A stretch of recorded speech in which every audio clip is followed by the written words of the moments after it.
வணக்கம் நண்பர்களே. நம்ம வீட்ல தினமும் பயன்படுத்தக்கூடிய ஒரு சிறிய உணவு பொருள் தாங்க. ஆனா அதுல மறைந்திருக்கக்கூடிய மருத்துவ சக்தியை பற்றி பலருக்குமே தெரியாது. அது என்னன்னா அதுதாங்க எள்ளு.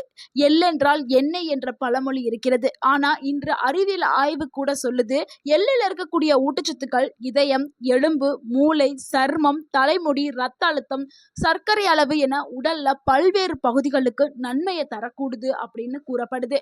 ஆனா எள்ளை எப்படி சாப்பிட வேண்டும், யாரெல்லாம் கவனமாக சாப்பிட வேண்டும், ஒரு நாளைக்கு எவ்வளவு சாப்பிட வேண்டும், கருப்பு எள் சாப்பிட்றதா இல்ல வெள்ளை எள்ள சாப்பிட்றதா, எந்த எள்ளு சிறந்தது, இந்த வீடியோவா முழுமையா பார்த்து தெரிஞ்சுக்கிறங்க. வீடியோவை ஸ்கிப் பண்ணாம கடைசி வரைக்கும் பாருங்க. அப்பதான் நம்ம சொல்லக்கூடிய எல்லா தகவலுமே உங்களுக்கு கிடைக்கும். இந்த ஒரு வீடியோ உங்களுடைய ஆரோக்கியத்திற்கு ரொம்ப ரொம்ப முக்கியமான ஒரு வீடியோ. எள்ளு சாப்பிட்டா உடல்ல ஏற்படக்கூடிய நன்மைகளையும் மாற்றங்களையும் பார்க்க போறோம். அதுல முதலாவது எள்ளுல இருக்கக்கூடிய ஊட்டச்சத்துக்களை பார்த்துடலாம். 100 கிராம் எள்ளுல சுமார் புரதம் 18 கிராம், நல்ல கொழுப்பு 50 கிராம், நார்ச்சத்து 12 gram, calcium 975 mg, magnesium, phosphorus, இரும்புச்சத்து, துத்தநாகம், copper, vitamin B1, vitamin B6, vitamin E, சக்தி வாய்ந்த ஆன்டி ஆக்சிடென்ட், இது எல்லாமே எள்ளுல இருக்குது. எள்ளுல இருக்கக்கூடிய சசமின், சசமோலின், லிக்னின் போன்ற இயற்கையான சேர்மங்கள் உடலை பல நோய்கள்ல இருந்து பாதுகாக்கிறதுக்கு பயன்படுது. அதனாலதான் எள் ஒரு சிறந்த உணவாக கருதப்படுது. அதனாலதான் நம்ம சமைக்கும் போது நல்லெண்ணெயில சமைங்க அப்படின்னு நம்ம டாக்டர்கள் பரிந்துரை செய்கிறார்கள். ஸோ எள்ளு சாப்பிட்றதுனால உடல்ல ஏற்படக்கூடிய அந்த நன்மைகளை பார்த்துடலாம். அதுல முதலாவது நன்மை என்னன்னா, எலும்புகளை பலப்படுத்துறதுக்கு எள்ளு பயன்படுது. எள்ளுல கால்சியம் அதிக அளவுல இருக்குது. எள்ளு கால்சியத்துடைய ஒரு சிறந்த மூலமாகவும் இருக்குது.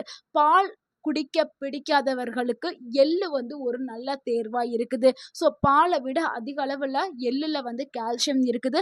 60 வயதிற்கு மேல இருக்கிறவங்களுக்கு எள்ளு ஒரு சிறந்த. அடுத்து இரண்டாவது நன்மை என்னன்னா, மூட்டு வலியை குறைக்கிறதுக்கு எள்ளு பயன்படுது. எள்ளுல இருக்கக்கூடிய நல்ல கொழுப்புகள் உடல்ல இருக்கக்கூடிய அலர்ஜியை குறைக்கிறதுக்கு பயன்படுது. இதனால சிலருக்கு மூட்டு அந்த வலி குறைய ஆரம்பிக்கும். ஏன்னா நிறைய பேருக்கு அலர்ஜி காரணமாக தான் மூட்டுகளில் வலி, வீக்கம் இது எல்லாமே வருது. ஸோ அந்த அலர்ஜியை கம்மி பண்ணுறதுக்கும் மூட்டு வலி காரணம் வர்றதுக்கான இன்னொரு காரணம் என்னன்னா, அலர்ஜி ஒரு காரணம், ரெண்டாவது காரணம் கால்சியம் குறைபாடு. ஸோ அந்த கால்சியம் குறைபாடையும் எள்ளு சரி பண்ணிடும். அடுத்து மூன்றாவதா பார்க்கக்கூடிய ஒரு நன்மை என்னன்னா, ரத்த அழுத்தத்தை கட்டுப்பாட்டில் வைக்கிறதுக்கு எள்ளு பயன்படுது. எள்ளுல மெக்னீசியம், பொட்டாசியம், ஹெல்த்தி ஃபேட்ஸ் இது மூணுமே சேர்ந்து இருக்கிறதுனால இது ரத்த அழுத்தத்தை கண்ட்ரோலில் வச்சுக்கிறதுக்கும் இதயத்தை ஆரோக்கியமாக வச்சுக்கிறதுக்கும் முக்கிய பங்கு வகிக்குது. அடுத்து நான்காவது நன்மை என்னன்னா, இதயத்தை பாதுகாக்கிறதுக்கு ஒரு சிறந்த உணவாக எள்ளு இருக்குது. எள்ளுல கொலஸ்ட்ரால் கிடையவே கிடையாது. ஆனால் நல்ல கொழுப்பு இதில் அதிகமாக இருக்குது. அதாவது எல்டிஎல், அது எல்டிஎல் சொல்லக்கூடிய அந்த கெட்ட கொலஸ்ட்ராலை குறைக்கும் தன்மை கொண்டது எள்ளு. ஹெச்டிஎல் அப்படின்னு சொல்லக்கூடிய நல்ல கொலஸ்ட்ரால், நல்ல கொழுப்புகளை அதிகரிக்கிறதுக்கு இந்த எள்ளு பயன்படுது. ஸோ அதனால தான் நம்ம நல்லெண்ணெயில சமைக்க சொல்றோம். ஸோ இதயத்தை பாதுகாக்கிறதுக்கு எள்ளு ஒரு சிறந்த உணவா இருக்குது. அடுத்து ஐந்தாவது நன்மை என்னன்னா, ரத்த சர்க்கரை அளவா கட்டுப்பாட்டில் வைக்கிறதுக்கு. அடுத்து ஐந்தாவது நன்மை என்னன்னா, ரத்த சர்க்கரை அளவை கட்டுப்பாட்டில் வைக்கிறதுக்கு எள்ளு ஒரு சிறந்த உணவா இருக்குது. எள்ளுல கிளைசிமிக் இண்டெக்ஸ் குறியீடு குறைவாக தான் இருக்குது. நார்ச்சத்து அதிகமாக இருக்குது. இதனால சர்க்கரை நோயாளிகள் தாராளமாக எள்ளை எடுத்துக்கலாம். இது ரத்த சர்க்கரையை வேகமா உயர்றதா தடுக்கிறதுக்கு எள்ளு பயன்படுது. அடுத்து ஆறாவது நன்மை என்னன்னா, செரிமானத்தை மேம்படுத்துறதுக்கு எள்ளு பயன்படுது. எள்ளுல அதிக அளவுல நார்ச்சத்து இருக்கிறதுனால இது குடலுடைய இயக்கத்தை சீரா இயக்கி மலச்சிக்கலை குறைக்கும் தன்மை கொண்டது. அதனால எள்ளை பயன்படுத்தும் பொழுது எள்ளை எப்படி பயன்படுத்தணும்னா, நம்ம இரவுல 1 டேபிள் ஸ்பூன் எள்ளை எடுத்து இரவுல ஊற வச்சு காலையில வெறும் வயிற்றுல அப்படியே வாயில போட்டு மென்று சாப்பிடலாம். இது ஒரு மெத்தடு. அடுத்து எள்ளை வறுத்து நீங்கள் வடச்சட்டியில் போட்டு நல்லா வறுத்து எடுத்து நீங்கள் எள்ளு கூட சிறிதளவு வெல்லம் சேர்த்து நீங்கள் காலையில் சாப்பிடலாம். அந்த மாதிரி சாப்பிடலாம். இல்லைன்னா வறுத்து பவுட்ரு பண்ணி நீங்கள் பாலில் போட்டு கலந்து குடிக்கலாம். இல்லைன்னா நீங்கள் சாப்பிடக்கூடிய சாதத்தில் 1 டேபிள் ஸ்பூன் எள்ளு பவுட்ரை நீங்கள் போட்டு சாதத்தோட பிசைஞ்சு சாப்பிடலாம். ஸோ இப்படிலாம் சாப்பிடும்போது உங்களில் எள்ளில் இருக்கக்கூடிய எல்லா ஊட்டச்சத்துக்களுமே கிடைக்கும். செரிமானமும் மேம்பட ஆரம்பிக்கும். அடுத்து 7வது நன்மை உடல் சக்தியா அதிகரிக்கிறதுக்கு எள்ளு பயன்படுது. எள்ளுல protein, healthy fat, iron, magnesium இது எல்லாமே இருக்குது. இது 4மே சேர்ந்து உடலுக்கு நீண்ட நேரம் ஒரு எனர்ஜி, ஆற்றல வந்து கொடுக்குது.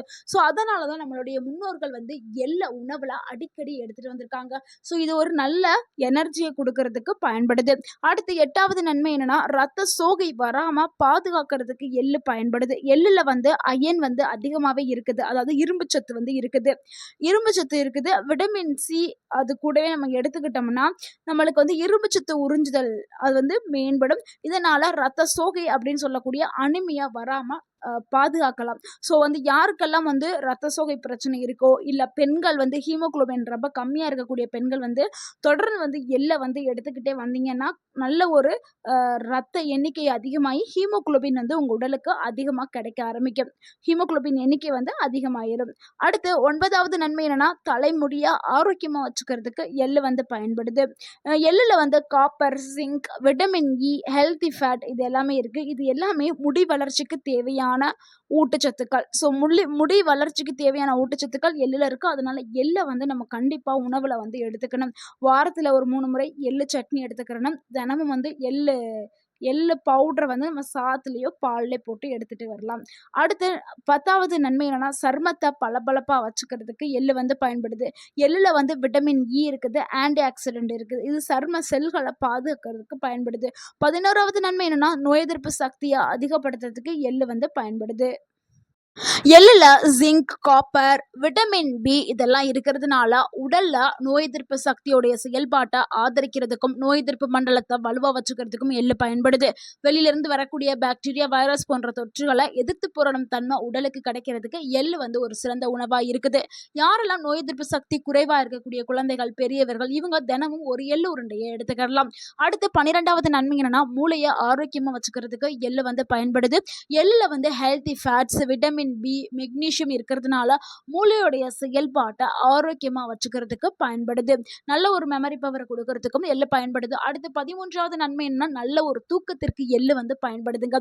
எள்ளுல மெக்னீசியம் இருக்குது. இந்த மெக்னீசியம் நரம்புகளை தளர செய்யறதுக்கு பயன்படுது. இதனால நல்ல ஒரு தூக்கம் கிடைக்கும். அடுத்து 14வது நன்மை என்ன, பெண்களுக்கான நன்மை தாங்க.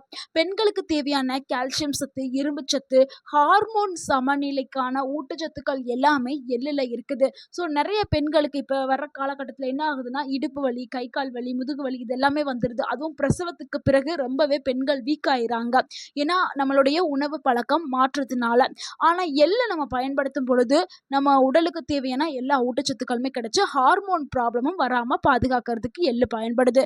அடுத்து 15வது நன்மை என்னன்னா, ஆண்களுடைய ஆரோக்கியத்திற்கு எள்ளு வந்து பயன்படுது. அதாவது இது எள்ளுல வந்து ஜிங்க்கு, புரோட்டீனு, மெக்னீசியம் இது எல்லாமே இருக்குது. இந்த ஜிங்க்கு, புரோட்டீன், மெக்னீசியம் இது 3மே எதுக்குன்னா, ஆண்களுடைய அந்த ஸ்டாமினா பவர் அதாவது இனப்பெருக்க ஆரோக்கியத்திற்கு ரொம்ப ரொம்ப தேவையான ஊட்டச்சத்துக்கள் தாங்க. உடல் தசைகளை வலிமையா வச்சுக்கிறதுக்கும் ஆண்களுக்கான அந்த ஆண்மை பவரை கொடுக்கறதுக்கு இந்த 3 ஊட்டச்சத்துக்கள் பயன்படுது. ஸோ அதனால தான் நம்ம சொல்றோம் எள்ளை எடுத்துக்கிட்டா நல்ல ஒரு ஆரோக்கியம் வந்து கிடைக்கும். ஏன்னா இப்ப நிறைய பேர் என்ன பண்றாங்க, இந்த ஸ்டாமினா பவருக்காக நிறைய மருந்து, மாத்திரை அது இதுன்னு சாப்பிட்றாங்க. ஆனா ஆண்கள் எல்லா தொடர்ந்து உணவுல எடுத்துக்கிட்டு வரும்பொழுது நல்ல ஒரு ஸ்டாமினா பவர் அவங்களுக்கு கிடைக்கும். ஸோ இப்போ எல்லாருக்கும் ஒரு டவுட் இருக்கும். ஸோ எள்ளோட நன்மைகள் எல்லாத்தையும் நம்ம பார்த்தாச்சு. எந்த எள்ளை வந்து நான் பயன்படுத்துறது அப்படிங்கிற ஒரு டவுட் இருக்கும். கருப்பு எள்ளை பயன்படுத்தலாமா, வெள்ளை எள்ளை பயன்படுத்தலாமான்னா, கருப்பு எள்ளுல அதிக அளவுல ஆன்டி ஆக்சிடென்ட்கள் இருக்கு, அதிகமாவே இரும்பு சத்து இருக்குது.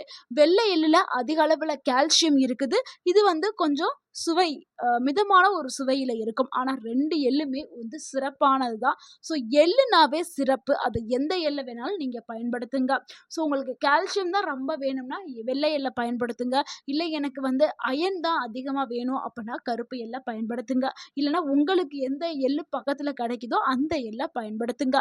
எப்படி எள்ளை சரியான முறையில சாப்பிடணும் அப்படின்னா, காலையில வெறும் வயிற்றுல 1 டேபிள் ஸ்பூன் எள்ளை நீங்க வாயில போட்டு நீங்க அப்படியே அது கூட வெல்லம் சேர்த்து நீங்க சாப்பிடலாம். அப்படி சாப்பிட்டா நல்ல ஒரு எனர்ஜி வந்து கிடைக்கும். இல்லைன்னா நீங்க பவுடர் பண்ணி வச்சிருப்பீங்களா, அந்த பவுடரையே 1 டேபிள் ஸ்பூன் எடுத்து வாயில போட்டு சாப்பிடலாம். இல்லைன்னா சுடுதண்ணில கலந்து குடிக்கலாம். இல்லைன்னா பால்ல வந்து வெறும் வயிற்றுல சாப்பிட வேண்டாம். நீங்க உணவுக்கு பிறகு பால்ல கலந்து குடிங்க. வெறும் வயிற்றுல சாப்பிடுறதா வெறும் நீங்க பவுடரா எடுத்து வாயில போட்டு மெல்லுக்கிறங்க. இல்லன்னா எள்ளு உருண்டையா நீங்க சாப்பிடுங்க. அடுத்து வந்து சட்னி வடிவிலயும் நம்ம எடுத்துக்கலாம். எள்ளு பொடியா எடுத்துக்கிட்டீங்கன்னா, மத்தியானம் சாதத்துல போட்டு நீங்க சாப்பிட்டுக்கிறலாம். தயிருடன் சேர்த்து சாப்பிடலாம். ஸோ உங்களுடைய விருப்பம் தான். எள்ள ஏதாவது ஒரு வகையில நீங்க கண்டிப்பா எடுத்துக்கிட்டே வரணும். ஒரு நாளைக்கு எவ்வளவு எள்ளு பயன்படுத்தணும்னா, நம்ம அ வ பெரியவர்கள் பொதுவான பெரியவர்கள் ஒரு நாளைக்கு 1லிருந்து 2 டேபிள் ஸ்பூன் வரைக்கும் நம்ம சாப்பிடலாம். 1 போதுங்க. நீங்க தினமும் சாப்பிடுறீங்க அப்படின்னா 1 டேபிள் ஸ்பூன் மட்டும் எடுத்துக்கிறங்க. அதுக்கு மேல எடுக்க வேண்டாம். யாரெல்லாம் எள்ள வந்து கவனமா எடுக்கணும் இல்லன்னா சாப்பிடக்கூடாதுன்னா, எள்ளு சாப்பிட்டா அலர்ஜி ஆகும் அப்படிங்கிறவங்க தவிர்க்கிறது நல்லது. கிட்னி ஸ்டோன் ப்ராப்ளம் இருக்கிறவங்க, ஆக்ஸிலேட் காரணமா அந்த எள்ள தவிர்க்கிறது நல்லது. அதிக கலோரி உணவு கட்டுப்பாட்டுல இருக்கிறவங்க, ஏன்னா எள்ளு வந்து கொஞ்சம் கலோரி கூட தான். அதனால அவர்கள் தவிர்க்கிறது ரொம்பவே நல்லது. ரத்தம் உறையாமல் செய்யும் மருந்து, மாத்திரை எடுத்துக்கொள்பவர்கள் அவர்களும் தவிர்க்கிறது நல்லது. அப்படி நீங்க எடுக்கணும்னா, உங்களுடைய மருத்துவர்ட்ட நீங்க ஆலோசனை பெற்றுட்டு எடுக்கிறது ரொம்ப ரொம்ப நல்லதுங்க. எள்ளு சாப்பிடுறதுக்கான சிறந்த நேரம் காலையிலயும் சாப்பிடலாம், மாலை நேரத்துல ஸ்நாக்ஸாவும் எடுத்துக்கலாம். உடற்பயிற்சி செஞ்சதுக்கு பிறகும் நீங்க எடுத்துக்கிறலாம். ஸோ இந்த மாதிரி எள்ள வந்து நீங்க எடுத்துக்கிறங்க. எள்ளு கூட சேர்த்து சாப்பிட வேண்டிய நல்ல உணவுகள் என்னன்னா, எள்ளு கூட நீங்க வெல்லம் சேர்த்து சாப்பிடலாம், பேரிச்சம்பழம் சேர்த்து சாப்பிடலாம், நிலக்கடலை சாப்பிடலாம், பாதாம் சாப்பிடலாம், வாழைப்பழம் சாப்பிடலாம், தயிர்ல எள்ளு போட்டு நீங்க சாப்பிடலாம். ஸோ இது எல்லாமே எள்ளு கூட சேர்த்து எடுக்கக்கூடிய உணவுகள். நீங்க உங்களுக்கு எந்த உணவு கூட எடுக்க உங்களுக்கு விருப்பமா இருக்கோ, அது மாதிரி நீங்க போட்டு எடுத்து சாப்பிடுங்க. நண்பர்களே, பார்ப்பதற்கு சின்னதா இருந்தாலும் இதில இருக்கக்கூடிய சக்திகள் மிக பெரியது. இனிமே உணவுல இந்த எள்ள பயன்படுத்துங்க. ஆரோக்கியமாக இருங்க. இந்த தகவல் உங்களுக்கு பயனுள்ளதா இருந்திருந்தா, இந்த வீடியோக்கு ஒரு லைக் பண்ணுங்க. இந்த வீடியோவ உங்களுடைய ஃப்ரெண்ட்ஸ் அண்ட் ஃபேமிலிக்கு ஷேர் பண்ணுங்க. மறக்காம நம்ம சேனல சப்ஸ்கிரைப் பண்ணுங்க, சப்போர்ட் பண்ணுங்க, கமெண்ட் பண்ணுங்க. தேங்க் யூ ஃபார் வாட்சிங் அண்ட் வாழ்க வளமுடன். உங்கள் ஆரோக்கியம் உங்கள் கையில் தான். நன்றி, வணக்கம்.